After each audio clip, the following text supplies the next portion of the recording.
For thousands of years, people knew only about the planets Mercury, Venus, Mars, Jupiter, and Saturn, which they could see using simple telescopes, or even by the naked eye if conditions were good.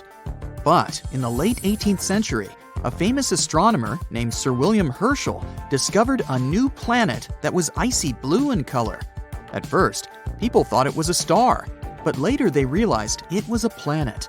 Today, we know it as Uranus, a planet that's more than 19 times farther away from the Sun than Earth. It's so far away that it takes Uranus 84 years to complete one trip around the Sun. This astronomer also discovered many other interesting things in space, like double stars and nebulae. In the mid-1800s, scientists noticed something pulled Uranus and strangely tugged its orbit. They thought there must be another planet out there, and they used math to predict where it would be. Finally, in 1846, they found Neptune using a telescope. It was too faint to see with the naked eye because it was too far away from the Sun. It was all so exciting. Who knows how many other planets could be there, lurking in the darkness of our solar system? Back in the mid-1800s, astronomers noticed something unusual was happening in the sky. A small rocky planet named Mercury was behaving strangely. It didn't follow the predictable orbit that was expected of it. One of the astronomers was a brilliant French scientist named Urbain Le Verrier. He came up with a theory that there could be another planet in our solar system no one had yet discovered. It would be located somewhere between Mercury and the Sun.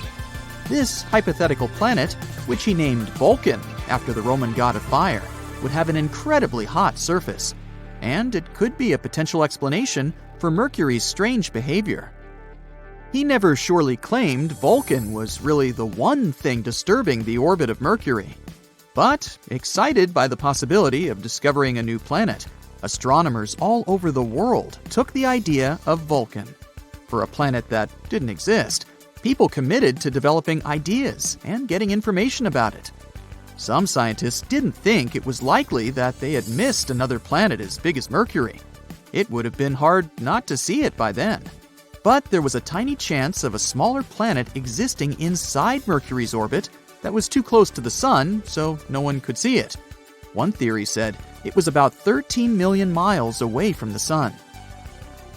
Mercury is the planet with the most eccentric orbit in our solar system, but the closest point it gets to the Sun is about 28.5 million miles.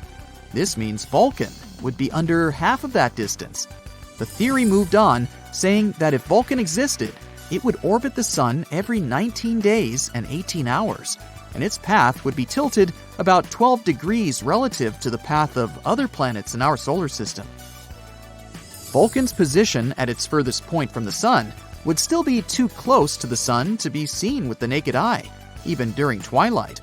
The only chance of seeing Vulcan would be during a solar eclipse, or when it passed in front of the Sun, which, as the theory said, would be 2 to 4 times a year. They had a theory that this mysterious planet was so close to the Sun that it could only be seen during a total solar eclipse when the moon blocked out the Sun's blinding glare. So, every time there was an eclipse, scientists would peer at the Sun, hoping to catch a glimpse of Vulcan.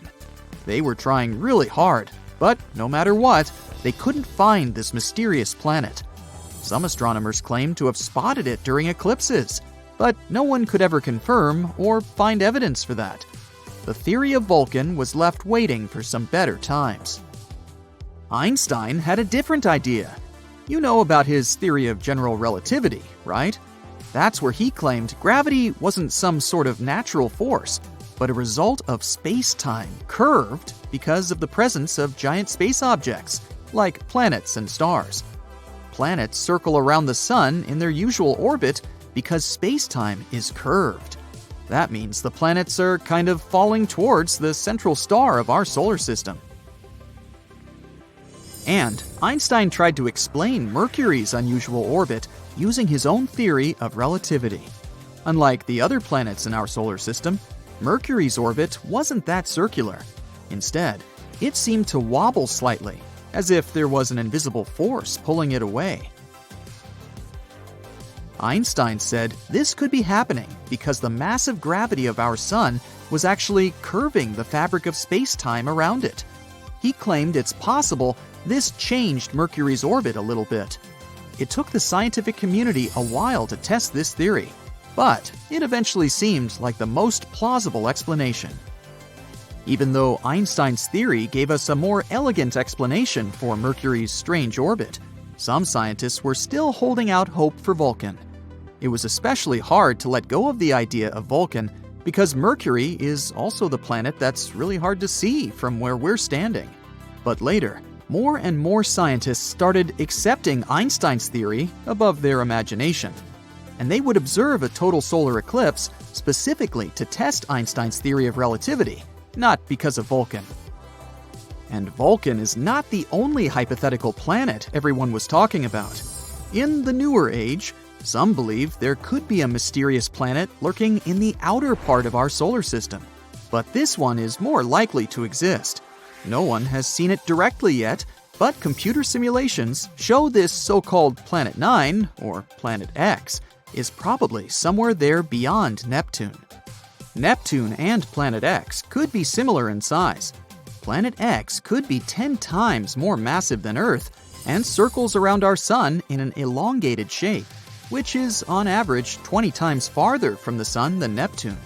A year there may last between 10,000 to 20,000 Earth years.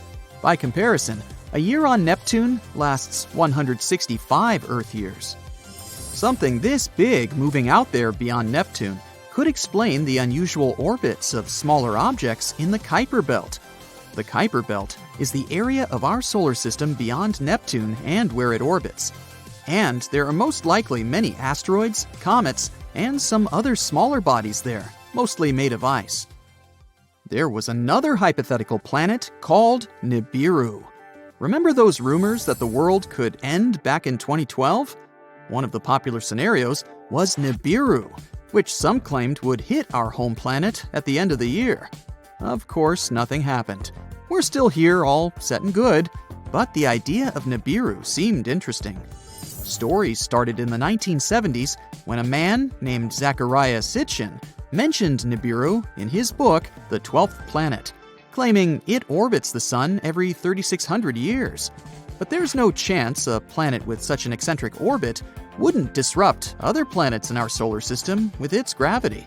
And if it was really coming that close to Earth in 2012, we were supposed to be able to see it with the naked eye. Some simple calculations showed Nibiru would have been nearly as bright as Mars at its dimmest and brighter than the faintest stars you see from a city. Oh well, maybe we'll have more luck in the next 3,500 and something years. In 2011, a comet named Elenin appeared that many people thought could be Nibiru. But when you're looking at comets and planets through a telescope, you see they appear differently. A comet has a coma, which is a gas atmosphere, together with a tail, something a planet doesn't have. Plus, this comet didn't slam into the Earth. It came too close to our Sun and fell apart. The leftover pieces will continue moving on their way to the outer solar system for the next 12,000 years. You're on a spaceship flying through outer space at a speed of 180,000 miles per second. This is almost the speed of light. Make yourself comfortable, because the voyage is going to be long. It will last a little more than 90 years. It's better to use a cryo capsule to not get bored. In short, you need to fly for almost a century at the speed of light to get to a mysterious exoplanet that scientists have recently discovered. They have found many planets in the last few years, but this one can help in the search for extraterrestrial life. The planet looks like a dark blue ball and has a complex technical name consisting of letters and numbers. It's about the size of Neptune and orbiting around a little star of class M, or in simple words, around a red dwarf. The planet is 8 times closer to its star than Earth is to the Sun. But this doesn't mean that fiery layers of magma cover the surface of this world. The temperature on this exoplanet is pretty low and similar to Earth's. That's because the red dwarf is not as hot as our Sun. But the most exciting thing is that the atmosphere of this space object consists of water vapor, or helium hydrogen. Scientists don't know for sure, so they actively observe it. But if there is water in its atmosphere, then life can exist. It's unlikely we will discover some big creatures, but even microscopic bacteria would be a big sensation. Another reason why scientists keep their eyes on this planet is its origin.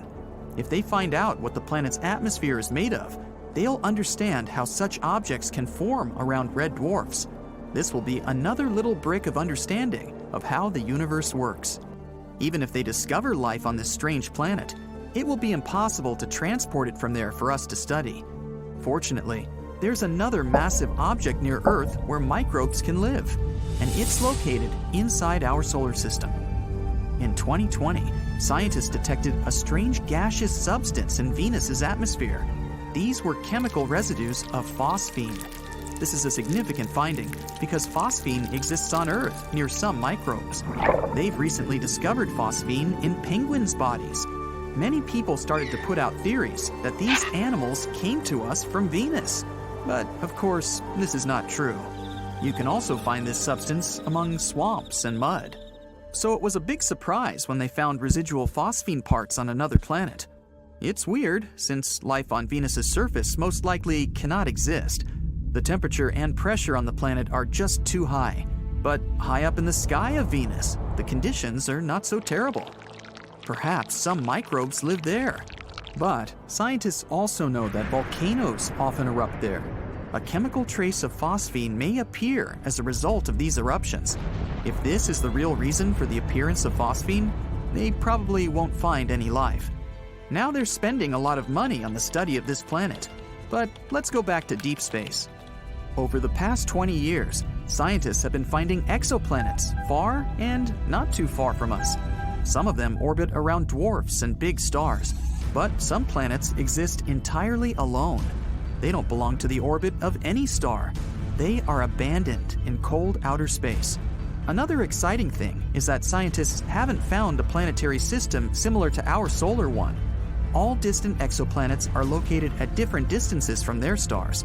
Their sizes and masses are not like those that our planets have. We call them exoplanets since they're beyond our solar system.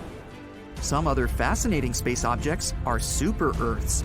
If some planet weighs from 2 to 10 Earth masses, is 2 times bigger, and gets energy from a star, it's called a super-Earth. No more similarities with our home. Super-Earth can consist of gas, rocks, water, ice, fire, acid, glass, or diamonds. Scientists haven't yet found a super-Earth with ideal conditions for humans. Not because all planets are bad for life, but because our body has evolved and adapted to Earth only. We don't know much about super-Earths. They contain a massive amount of energy because of their enormous masses, and this energy is released.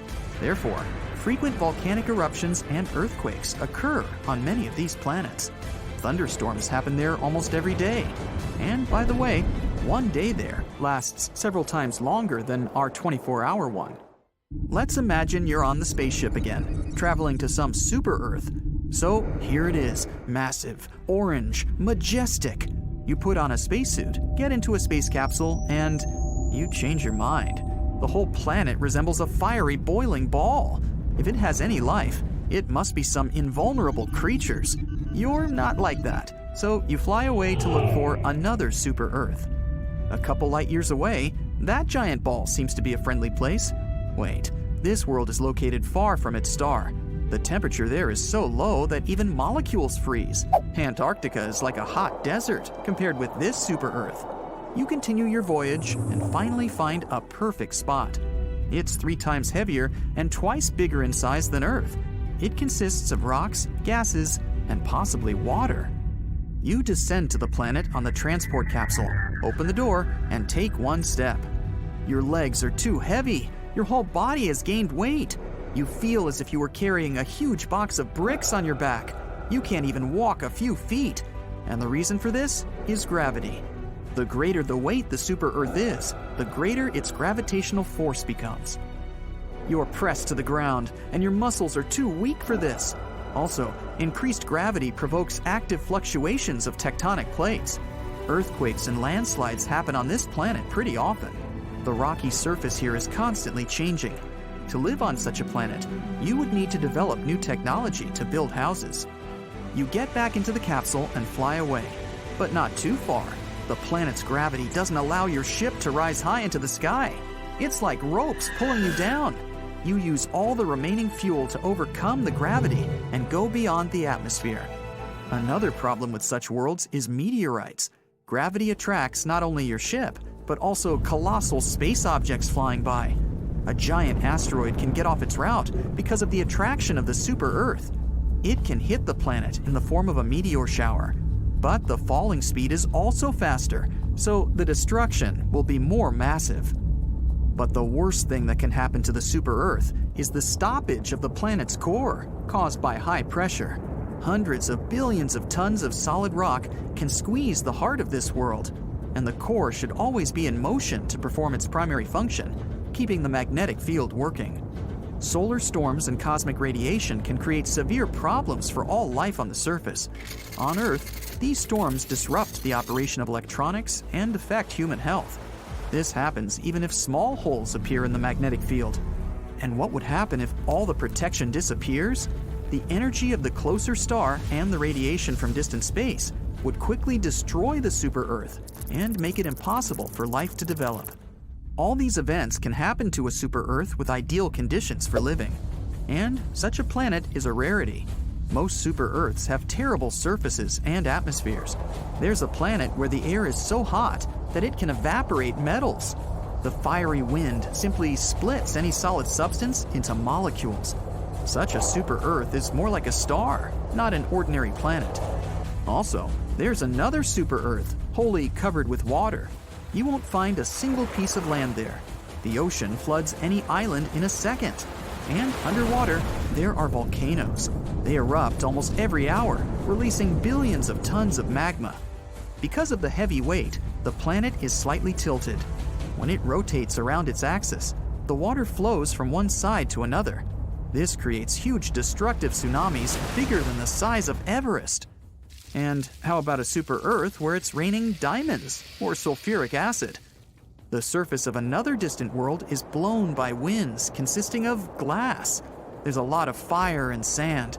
When the hot air burns the sand particles, they turn into glass.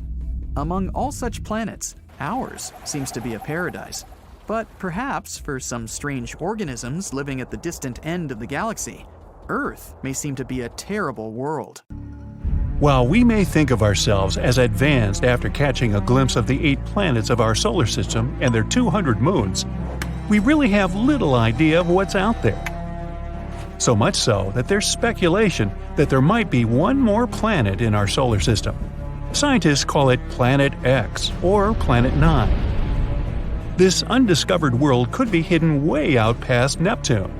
Asteroids and dwarf planets in this area have weirdly unexplained altered orbits, and Planet X may be the reason. Tales of this mysterious planet began over 100 years ago with a man called Percival Lowell. Lowell had a great love of space, and aside from having an impressive mustache, he was also super rich. Ooh, that lucky guy. He used his riches to build an observatory in Arizona. He then dedicated it to study the odd motions of Uranus and Neptune. Their gravitational pulls are slower than those of all the other planets in our solar system, almost as if there is a giant hidden object pulling them off course. In 1906, Lowell theorized that there could be another planet out beyond Neptune. It probably caused those strange cosmic happenings. The man called this potential space body Planet X. In 1930, Pluto was discovered by Clyde Tombaugh at Lowell's very own observatory. It finally looked like people had an explanation for the weird orbital patterns. Lowell's team was on Cloud 9 after the discovery, but their celebrations were short-lived. Soon, they found out that Pluto is way too small to be having that much of an effect on the surrounding planets. And it was also too far away from them, so it was back to the drawing board. Planet X, if it exists, is 10 times the size of Earth and 4 times its radius. It would take at least 10,000 years for the planet to orbit the Sun, and it would sit over 200 times further out than our home planet. That's 600 astronomical units from the center of the solar system. FYI, an astronomical unit equals the distance between the Earth and the Sun. But while that sounds super far away, it's actually not. The distance between space bodies is usually measured in light years, and an astronomical unit is a much smaller unit of measurement. For context, the most distant thing detected from Earth is the galaxy GNZ11. Cute name, huh? It sits a staggering 32 billion light-years away. Even so, our telescopes can still spot it, and just 1 light-year is the same as 63,241 astronomical units. Woo! So, if our tech can detect a galaxy that's so far away, how have we not been able to uncover Planet X? Well, it's probably down to the fact that it might not even exist. The theory of Planet X was pretty much debunked back in 1989. It was discovered that the mysterious gravitational pulls of Neptune had been a red herring all along. Scientists had massively misjudged just how big Neptune actually was. Voyager 2 visited the planet and discovered its actual size. This new info explained the odd gravitational pulls, meaning they weren't being caused by the so-called Planet X. But that's not where our investigation ends, as the hypothetical 9th planet once again popped up around 10 years ago. While the evidence behind Lowell's theory was wrong, his belief in Planet X may not have been. In 2015, astronomers Michael Brown and Konstantin Batygin discovered that there were, in fact, unexplained gravitational forces at play past Neptune. There are satellites that orbit planets perpendicularly, which doesn't happen anywhere else in our solar system. There's also clusters of asteroids that move in very specific ways, so specific that it's basically impossible that it could be random. Even weirder, there are satellites that travel in completely opposite direction to the Sun, unlike most other things in the solar system.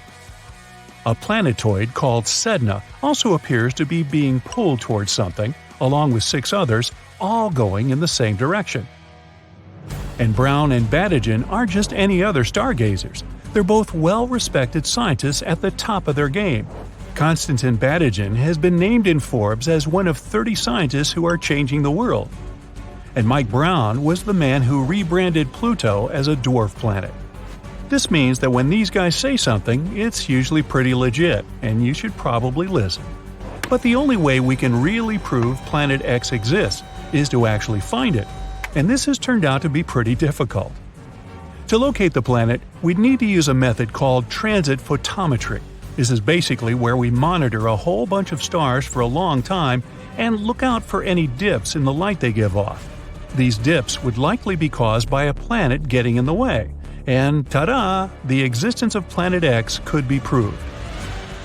But for this method to work, Earth, the new planet, and the Sun all have to be perfectly aligned.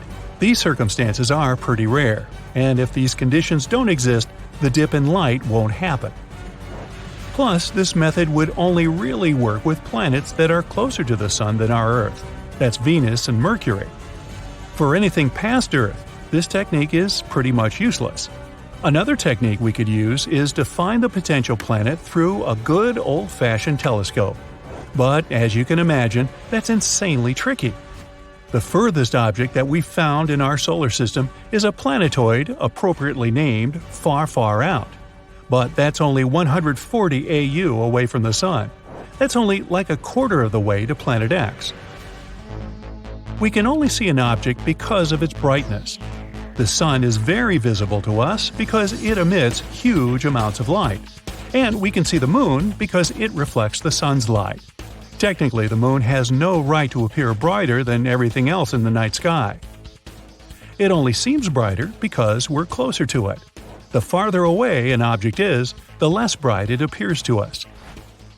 The major issue with seeing the theoretical Planet X is that all objects in our solar system get their light from the Sun. They reflect sunlight, and that's why we can see them. Given how far away from the Sun Planet X might be, it makes it nearly impossible to see. And because of its really dim light, to view it, we would require perfect weather conditions as well as an extremely strong telescope. But Brown and Badigan have found the perfect one. The Subaru telescope is located at the top of a dormant volcano in Hawaii. It's huge and is capable of capturing even the weakest light from distant space objects. The issue that we need to figure out is where to point it. Without knowing where Planet X actually is, this basically turns things into a giant guessing game. There are also only around 3 nights every year when the conditions are clear enough to see the hypothetical Planet X. It's difficult, but not impossible. And still, most astronomers have called it a day and agreed that Planet X doesn't exist, stating that it's just a common myth. The most widespread explanation for the weird gravitational pulls is that there's a tiny black hole in our solar system. It's pulling the planets toward us. But don't worry, they say it's not big enough to actually munch on a planet. So Earth is all good, for now. The issue with the black hole theory is that, once again, it's almost impossible for us to track the thing down. While its mass could be as great as that of Planet X, the hole itself would be squished down to the size of an orange. Telescopes wouldn't be of any use. To find it, people would have to look for the gamma rays sent off by objects as they fall into the black hole. Another way we could find it is to release hundreds of tiny spacecraft. They would pass close enough to the hypothetical hole, and when they got pulled toward it, we could probably detect it. But don't count out Brown and Badigan's theory. It's still being documented by NASA. And until we find unmistakable evidence to prove any theories, Planet X might still be out there. Our solar system might have some more planets up its sleeve. We know about 8 official planets, but they're not the only ones that survived the chaotic formation of our solar system 4.5 billion years ago. Astronomers say there are 3 categories of planets in our solar system. We're in the first one, the 4 rocky inner planets, Mercury, Venus, Earth, and Mars, that peacefully orbit the Sun. They're located within the main asteroid belt that separates Mars from Jupiter, which is in category number 2. That one's a group of planets in the outer solar system, the gas giants, Jupiter, Saturn, Uranus, and Neptune. These planets have huge amounts of ice and gas around what scientists believe to be their rocky cores. The third group lies beyond the area where our local planets are, somewhere further than Neptune. It's the realm where you'll find dwarf planets such as Pluto, Eris, and Sedna, and many smaller space bodies like comets. But new findings say there could be something else lurking in the dark, besides dwarf planets and tiny space bodies. Maybe even a new planet! Models scientists made say that our solar system used to have 1 or more rocky planets, the size of Mars or Earth. Over time, these rocky wanderers interacted with the wide gravity fields of our gas giants. This kicked them into a far-out orbit, away from the neighborhood. The question is, if one of those Mars-sized planets survived and could really be somewhere out there. Scientists have made simulations to see what potentially happened. These showed that in half of such cases where planets interact with the gravity of gas giants, they get ejected into interstellar space. In the remaining half, there's this one rogue planet left in an orbit similar to the ones the Kuiper Belt objects are following. There's only one thing left to do now: find it. Astronomers found the loneliest planet in the universe. They were trying to find distant brown dwarf stars, or failed stars, ones that never become massive enough to start shining. Stars are born with big masses, which means they also have strong self-gravity. The star squeezes in on itself. That causes high internal temperatures and enables the star to shine. But instead, they found a lonely wanderer, CFBD SIR 2149. The planet is between 50 and 120 million years old and has a surface temperature of 750 degrees Fahrenheit. Compared to stars, that's cold. At first, scientists thought it could be a brown dwarf star, but in that case, it would be way older. This starless planet floats around through space, passing only 130 light-years away from our planet. Our galaxy, the Milky Way, is 100,000 light-years wide, so that's relatively close. The lonely traveler is actually a gas giant, 4 to 7 times bigger than Jupiter. Maybe it was kicked out from its own solar system because of gravitational forces, or getting into another planet's orbit. Or it was formed away from its parent star. Far beyond Pluto, on the edge of our solar system, there's a space body about as big as Pluto, but a little bit colder and way denser. It's probably a big rocky body covered in a thin icy mantle. It's the dwarf planet Eris. Both Pluto and Eris occupy the Kuiper belt, which is the distant ring of frigid space bodies that lies beyond Neptune. A day there lasts 25.9 hours, pretty similar to Earth. But Eris circles our sun in the distance 3 times farther than Pluto, which means its year is pretty long, 557 Earth years. Eris has a bright, icy surface. It's one of the most reflective bodies in our solar system. It bounces back more than 95% of the light that strikes it. Somewhere out there, even farther, there's a super Saturn, J1407b, much larger than Jupiter or Saturn. It's an exoplanet, which means a planet that orbits a star other than our Sun. Super Saturn is 434 light-years away from Earth, in the constellation of Centaurus. It's the only exoplanet we know about with rings similar to Saturn. It actually has a huge ring system, 200 times bigger than Saturn's rings. There are more than 30 rings, each of them tens of millions of miles in diameter. There are gaps in the rings, which means there could be some interesting satellites, exomoons, around. If this super Saturn could swap places with our regular Saturn, its rings would absolutely dominate our sky. You could look up and easily see them. The view would be amazing because they would appear much bigger than a full moon. Scientists have found thousands of planets outside of our solar system. Some are dense as iron, while others are airy and light. And then there's the water world, GJ1214b, a steamy world, bigger than Earth and smaller than Uranus, 40 light-years away from us, in the constellation of Ophiuchus. It's a watery planet surrounded by a thick atmosphere, 2.7 times Earth's diameter, and almost 7 times heavier than our home planet. It was most likely formed somewhere farther from its star, where there was plenty of water ice, but later migrated to where it is today. Its surface temperature is 440 degrees Fahrenheit, which is too hot to host life like on Earth. It also has much less rock and much more water than our planet. Imagine a planet with no land, but only endless oceans covering all of its surface. High pressures and temperatures would form things like superfluid water or hot ice, some pretty exotic materials that we can't see on our planet. Gliese 436b. It's a Neptune-sized exoplanet 30 light-years away from our planet in the constellation of Leo. It makes one full orbit around its star in a little more than 2 days. This planet defies the laws of physics. It orbits its star, Gliese 436, which is smaller, cooler, and less luminous than our Sun, at a distance 15 times closer than Mercury is to the Sun. When we typically think of ice, we picture a frozen cube. But this planet has an icy surface, even though the temperature there is 980 degrees Fahrenheit.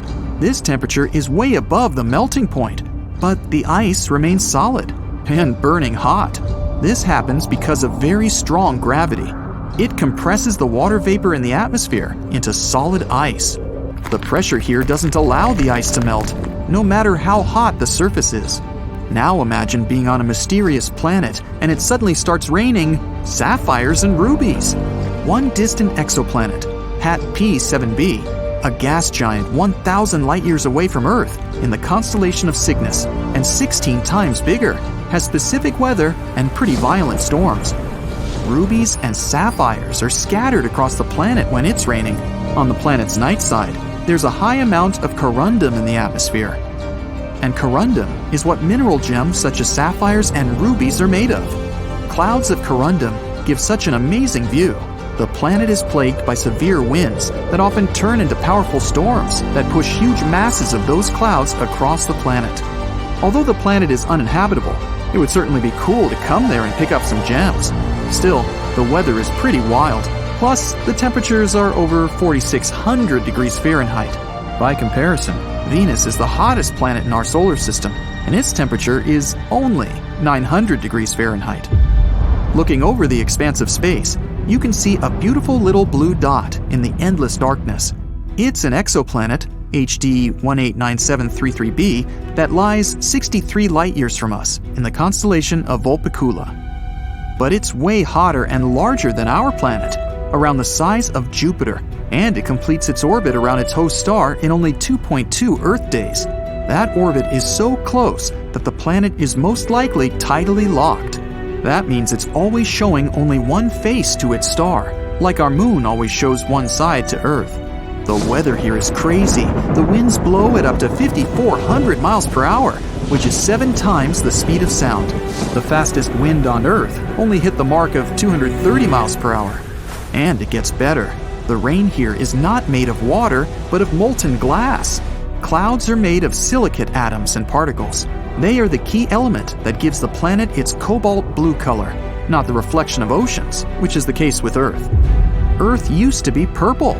Today, even when you look at our planet from space, you see a lot of green. The green we see in nature is there because of photosynthesis, the process where plants transform energy coming from the sun into energy they need to live and to produce oxygen for us. The main part of the process that gives plants the green color is the chlorophyll pigment. A long time ago, instead of chlorophyll, there was a molecule called retinol. Its pigments absorb yellow and green light and turn it into red and blue. So the Earth was more purple. And then there's a pink planet, GJ 504b, far away from us, in the Virgo constellation. 4 times more massive than Jupiter, it's a newly formed exoplanet, around 160 million years old. By comparison, the Earth is 4.5 billion years old. If we could go there, we would see an incredible world that glows from the heat of its formation. Everything around you would be colored magenta.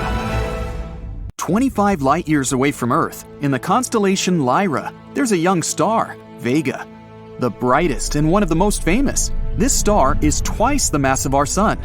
Vega is so brilliant, you can see it even at twilight when all the other stars disappear from the sky. Despite all the star's fame, astronomers have never seen a single planet orbiting Vega, until recently. Researchers have been observing the star for a decade or so when they spotted a curious signal. It might be Vega's first world we'll know about. If it did exist, it'd be a marvelous place. The planet would likely orbit so close to its host star that one day on it would last around 2.5 Earth days. The world would be the size of Neptune, and this ice giant is 4 times wider than Earth. Or it might even be as large as Jupiter. But the most impressive thing about this potential planet would be its temperature. The place could turn out to be the second hottest world known to scientists. On its surface, it'd be as hot as 5,400 degrees Fahrenheit. For comparison, the temperature on the surface of the hottest planet in the solar system, Venus, doesn't rise above 900 degrees Fahrenheit. The only place hotter than Vega's potential companion would be Kelt 9b. The temperatures on this exoplanet don't drop below 7,800 degrees Fahrenheit. Anyway, the candidate world would be closer to Vega than Mercury in our solar system is to the Sun. It could result in the giant planet puffing up like a balloon, and then even metals would melt in its scorching hot atmosphere. Unfortunately, the existence of the sizzling planet has yet to be confirmed.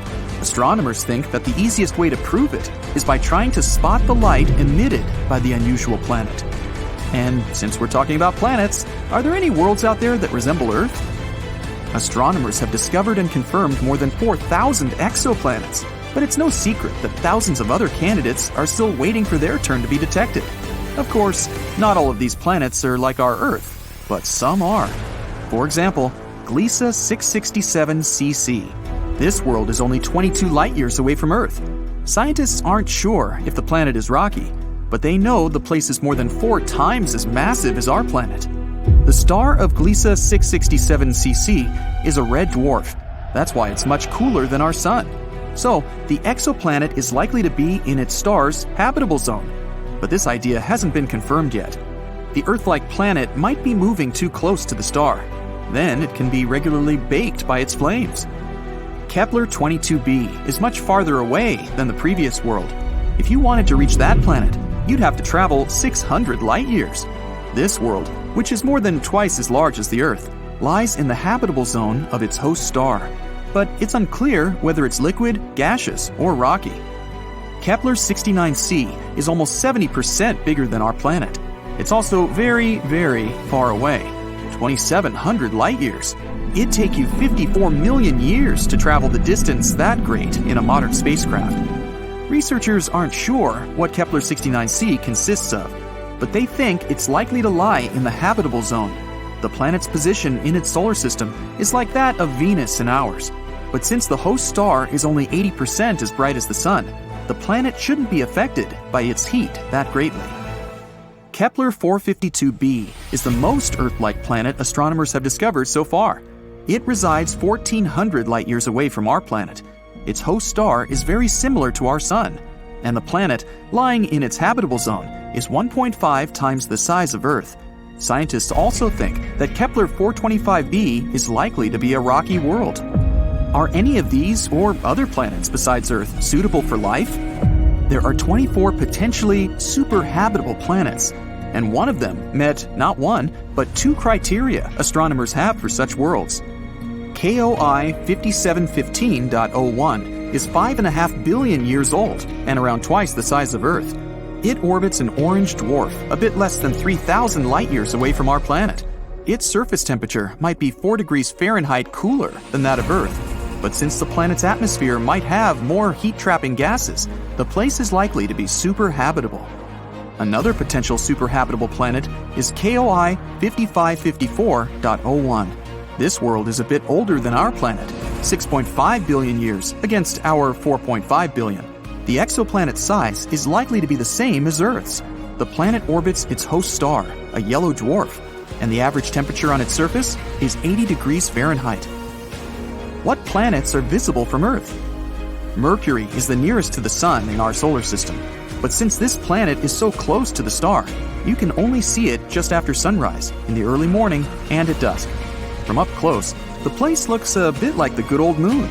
The planet doesn't have an atmosphere, and the temperatures on its surface are extreme, 800 degrees Fahrenheit during the day and minus 290 degrees Fahrenheit at night. Venus is the second brightest celestial object out there after the moon. It's one of our planet's closest neighbors. Also, it's the most similar to Earth in terms of gravity, size, mass, and average density. Unfortunately, you won't be able to see Venus's surface from Earth. A thick layer of clouds is securely hiding the planet. Jupiter can be either the third or fourth brightest object in the sky. It depends on Mars, which occasionally shines brighter than the gas giant. You can see Jupiter especially well in the summer. The gas giant's most famous feature is the Great Red Spot. That's an enormous storm that has been raging on the planet's surface for centuries. Even though the largest planet in the solar system looks like a solid sphere, you wouldn't be able to land on its surface. Jupiter is mainly made up of gases, mostly helium and hydrogen. Saturn is the second largest planet in the solar system. It's the last one of the 5 planets you can see from Earth with the unaided eye. Saturn is incredibly far from Earth, but its unique rings help you instantly recognize this colossal planet. It's a pity that Saturn's trademark feature is only visible in a telescope. By the way, more than 700 Earths would fit into Saturn. At the same time, the gas giant's density is a mere 1/8 of Earth's. This is why Saturn's mass is just 95 times greater than that of our planet. What planets in the solar system are closer to each other than the rest? Astronomers believe that Mercury is the closest to any other planet in the solar system. And that's quite shocking because, how about Venus? It orbits the Sun between Mercury and Earth. Isn't it supposed to be closer to our planet? Venus is indeed rather close to Earth, but only for a very short period in its orbit.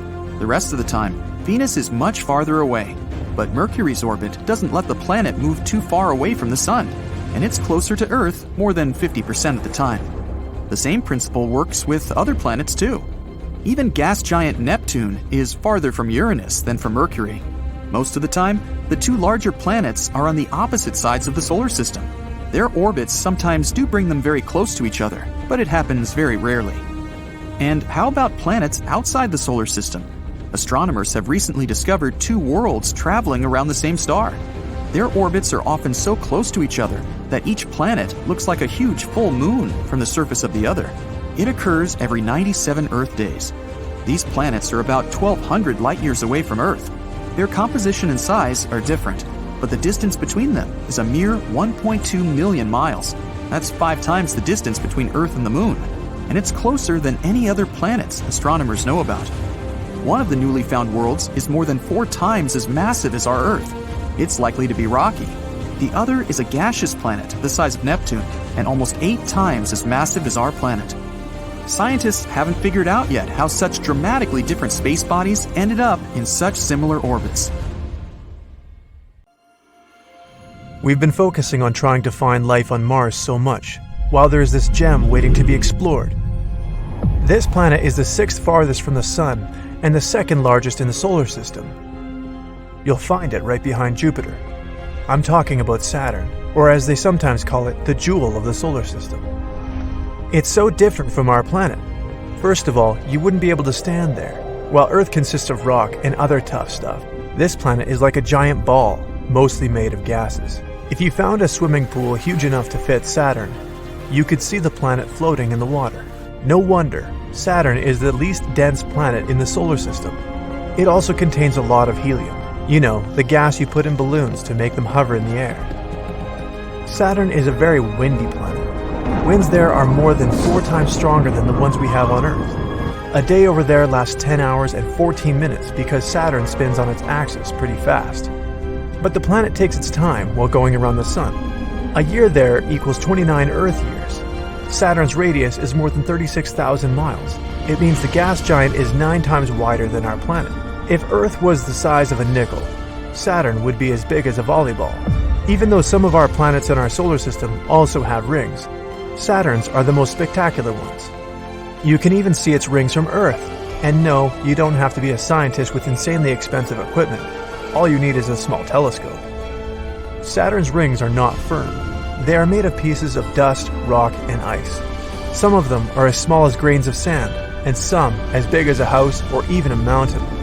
These are actually bits of asteroids, comets, and shattered moons that fell apart before reaching Saturn. They could be torn into pieces by the planet's powerful gravitational pull. Saturn has over 50 moons, and recently, scientists have discovered some unusual hydrothermal activity on one of them. Enceladus is Saturn's 6th biggest moon. It has 4 tiger stripes close to one of its poles. Researchers have found that there is an ocean underneath these stripes. Water and ice erupt from that area, so now we can't but wonder, maybe there's life out there. In the oceans on Earth, some forms of life gather around similar hydrothermal vents. They feed on the chemicals there, same as plants on the surface do with sunlight. And not only that, some of the oldest microbial life on our planet feed on the same energy as the one produced beneath the ocean's surface on Enceladus. It could potentially mean there's life developing there right now. Of course, it takes millions and millions of years for even the simplest organisms to appear. But hopefully, scientists will need less time to find more complex forms of life. There are millions of exoplanets out there in space, and scientists have been searching for those that could be potentially habitable. Exoplanets are planets orbiting a star outside of our solar system. Dwarf stars are similar, less luminous than the Sun. They sometimes live for more than 10 billion years. That's enough time for a living organism to develop and evolve into a more complex form. Life might appear on the planets orbiting such dwarf stars, or, like with Saturn, on one of their moons. And here it is, Gliese 876b, that orbits the red dwarf star Gliese 876. This planet is mostly a mystery, but scientists assume this is a gas giant that has no solid surface. They believe its atmosphere doesn't have clouds, but there might be water in its liquid form on the planet's surface. Teegarden's B orbits a red dwarf that's around 12 light-years away from our solar system. The planet's mass is just a bit higher than that of Earth. Scientists think it may have a rocky surface. The planet needs around 5 days to complete its orbit. It means that 1 year on Teegarden's B is actually shorter than 1 week on Earth. Somewhere far, far away, there's another potentially habitable planet named Kepler 1638b. Okay, to be more precise, it's 3,000 light-years away from Earth in the constellation Cygnus. This planet is 4 times as heavy as Earth and twice as wide. It needs almost 260 days to complete 1 orbit around its star. The gravity on this planet is stronger than that on Earth. It wouldn't be an easy feat to jump on its surface. One more Kepler coming along. This time, it's Kepler 62e, a planet that's more than 1.5 times the size of Earth. Scientists believe this one has a warm, humid, and hospitable atmosphere with cloudy skies. There are 1,200 light-years between Earth and this planet. Kepler 62e needs 122 days to orbit its red dwarf star. Its neighbor, Kepler 62f, is another potentially habitable zone. It's a world around 40% bigger than Earth. Scientists think this planet might be covered in water. The oceans on our planet are full of interesting creatures and organisms of all sizes, so the chances are this planet also hides some intriguing living beings, or at least it has the potential to develop life. When we say habitable, it doesn't mean life definitely exists there. It just means there are conditions for some forms of life to develop. LHS 1140b is a planet located in one of the potentially habitable zones. Unlike its gas companions, it's solid and quite rocky. The planet's radius is 60% larger than that of Earth, and its mass is 7 times bigger. It's one of the densest planets found out there. Since the planet has a big mass, an atmosphere there must be rather thick. Plus, gravity on its surface is much stronger than here on Earth. That's why you would likely have problems just standing on that planet.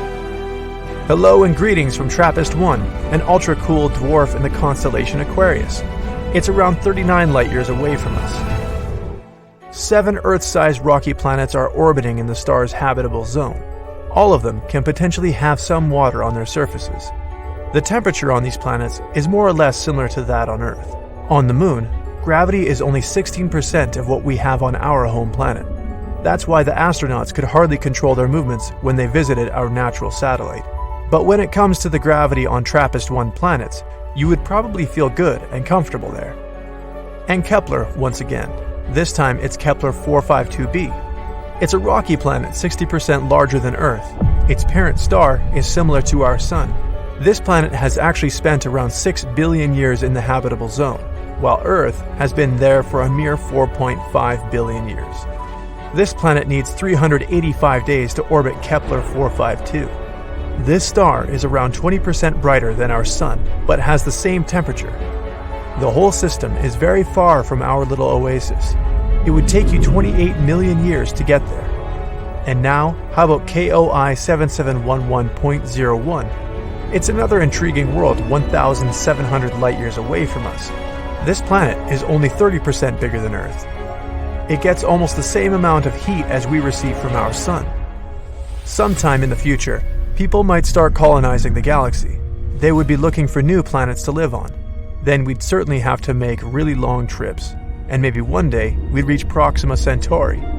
It's a nearby star that has a couple of planets we could potentially inhabit, like Proxima Centauri b. It's around 4 light-years away from Earth, and it doesn't sound that far at first, but it actually is. It would take about 6,300 years to travel there, if we use the technologies that are available these days. It would mean many, many generations to make a trip like that, and it would take even longer to finally inhabit that new world. People would be born and raised on spaceships. They would live their lives there without ever seeing either Earth or the planet they're heading to. Instead of trees, mountains, and rivers, there would be only the dark nothingness of faraway galaxies spreading in front of them.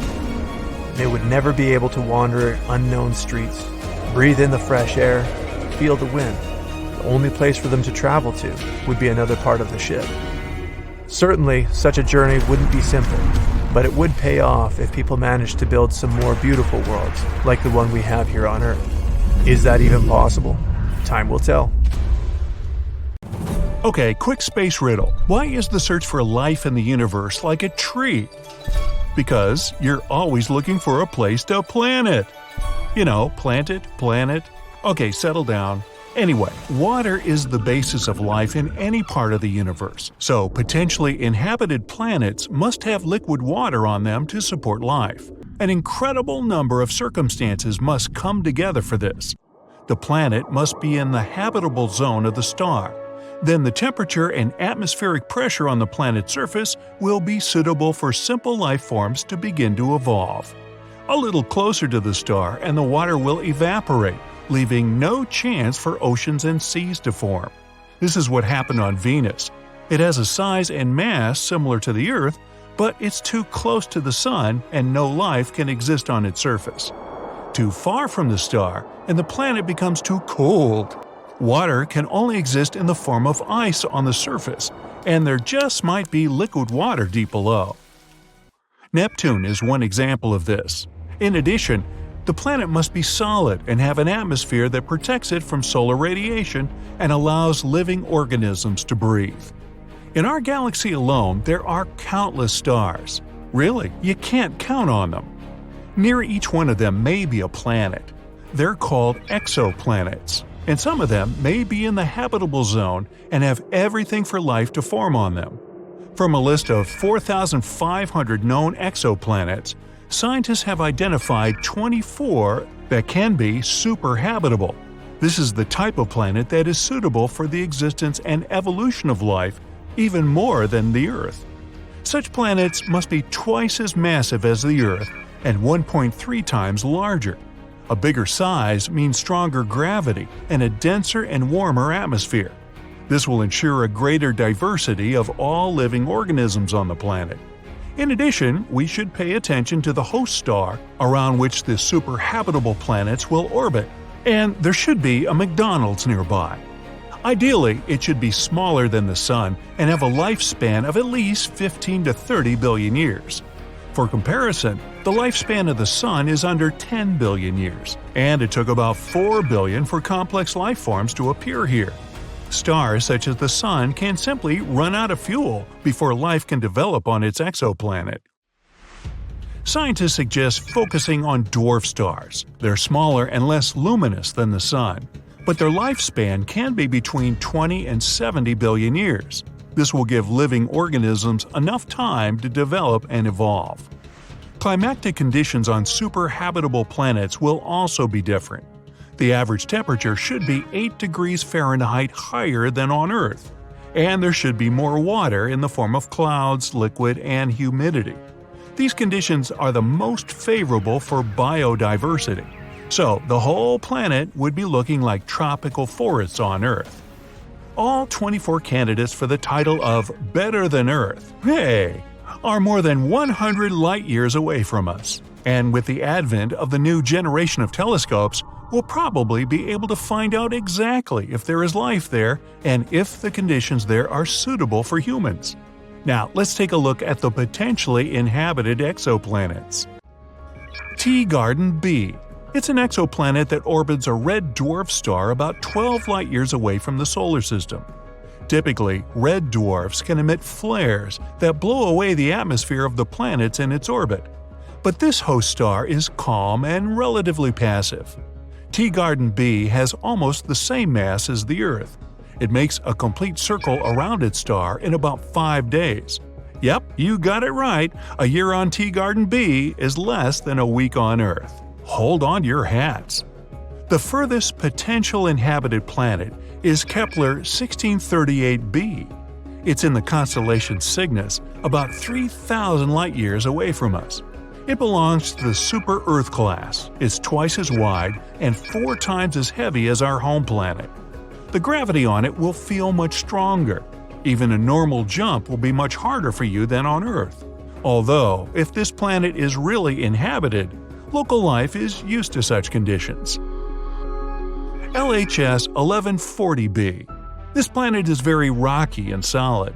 Although its size is only 40% larger than the Earth, it's 7 times as massive. It has a strong gravity of 3.25 Gs. For comparison, when you take off on an airplane, you experience an overload of about 1.5 Gs. So on this planet, you'd barely be able to stand on your feet.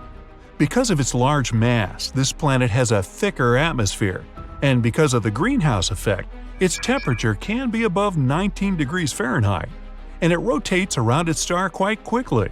It makes a full circle in just 24 days. And now, let's look at the constellation Aquarius. Here's an ultra-cold dwarf, TRAPPIST-1.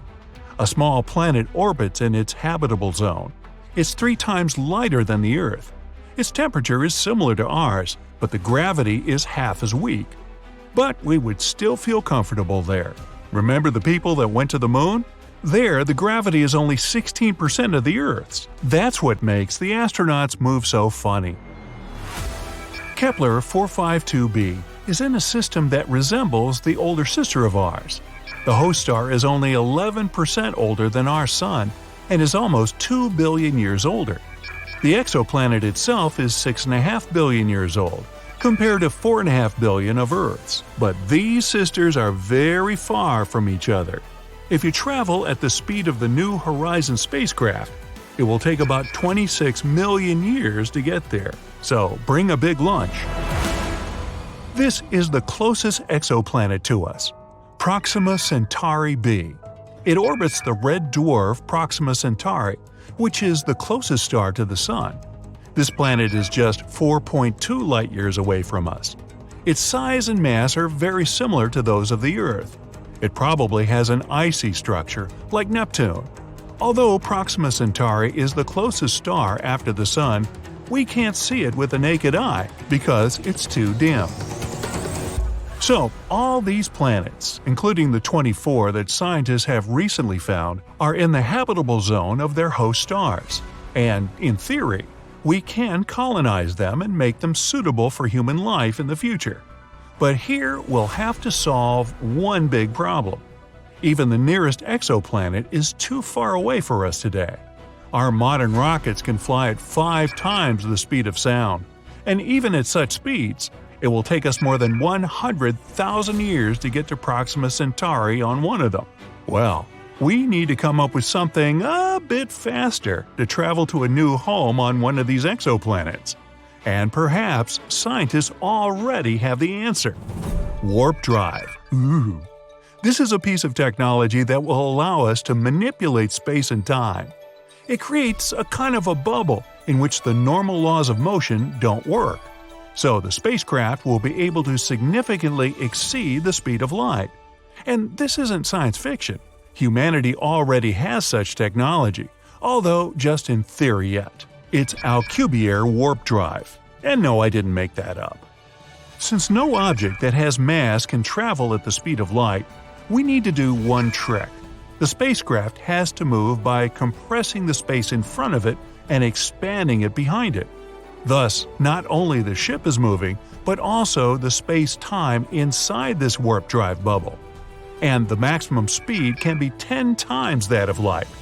But to warp the space-time, the ship must be incredibly large, and to power it, we'll need the amount of energy close to what the whole planet of Jupiter generates.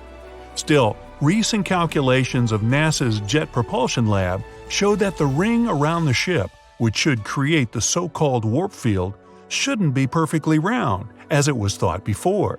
It can be more donut-shaped. Ah, donuts. This will greatly simplify the design and construction, and will make it possible to test this technology on a spacecraft the size of a Voyager 1 probe. Even though it still seems impossible, scientists are already saying that there is hope. And while we don't know what technology will be used, in 2069, NASA plans to launch its first interstellar mission to explore potentially habitable planets outside of our solar system. Various rumors say that the speed of light can be achieved with laser technology. If the probe is very small, it can be launched to the Alpha Centauri star at almost the speed of light. There are also 2 other alternatives to power spaceships.